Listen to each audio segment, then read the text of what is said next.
అడగదలుచుకున్నా. ఒకప్పుడు నాకు కూడా చాలా దగ్గర, ఆనాడు ఇట్లా లేకుండే. మరి ఈనాడు అట్లా తయారవ్వడానికి కారణం ఏందో నాకైతే తెలియదు. మంచి చెడు రెండు ఉంటాయి.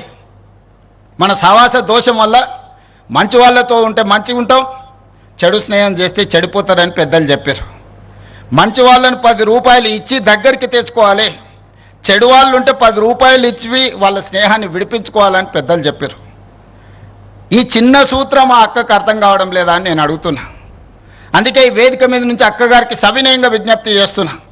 ఈ ప్రాజెక్టును అడ్డుకోవడానికి నీ పుత్రరత్నం వేసిన ఎన్జిటి కేసును తక్షణమే ఉపసంహరించుకోండి, లేకపోతే ఈ ప్రాంత ప్రజలు మీ కుటుంబాన్ని సామాజిక బహిష్కరణ చేసే పరిస్థితి వస్తుంది, అంత దూరం రానియొద్దు అని చెప్పి నేను వారికి సూచన చేస్తున్నా. వారి వెనకాల ముసుగు దొడుక్కొని దాక్కున్న వాళ్ళకు కూడా నేను చెప్తున్నా, మీ వల్ల కాని పనులు చాలా మేము చేస్తున్నాం. మీరు ఇట్లనే ఉంటే ఆ హోదా కూడా మిగలదు. ఇలాంటి చిల్లర మల్లర ప్రయత్నాలని మానేయమని ఆ వెనకాల దాచుకొని ముసుగు దొడుక్కొని మూసి అభివృద్ధి కార్యక్రమాన్ని అడ్డుకుంటున్న వాళ్ళకు కూడా నేను సూచన చేస్తున్నా.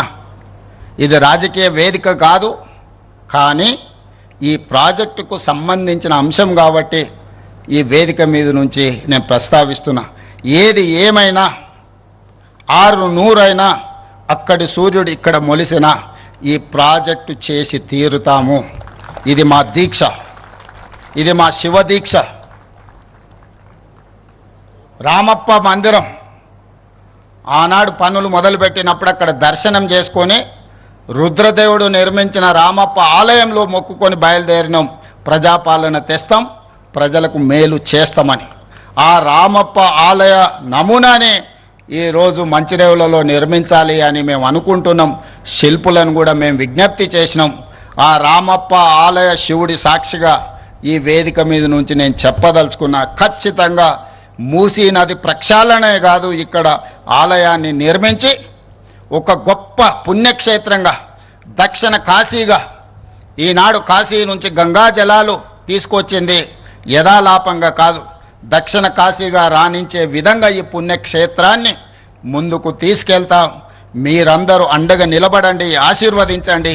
ఈ అభివృద్ధిని చూసి చూపించి మేము ఓట్లు అడగం. నేను మాట ఇస్తున్నా, ఈ అద్భుతమైన అభివృద్ధి చూస్తే ఈ దేవాలయాన్ని చూసి వాళ్ళకు ఓట్లు వేస్తారు. మన ఓట్ల కోసము, నోట్ల కోసం ఈ ప్రయత్నం కాదు. చరిత్రలో దేవుడు మనకు ఒక అవకాశం ఇచ్చిండు, దాన్ని సద్వినియోగం చేసుకోవాలనేదే మా ప్రయత్నం. దయచేసి సహకరించాల్సిందిగా అందరికీ విజ్ఞప్తి చేస్తూ, ఇంత మంచి కార్యక్రమాన్ని వేద పండితుల పర్యవేక్షణలో ఒక అద్భుత కార్యక్రమాన్ని నిర్వహించిన మూసీ రివర్ డెవలప్మెంట్ అధికారులను అందరినీ కూడా మనస్ఫూర్తిగా అభినందించి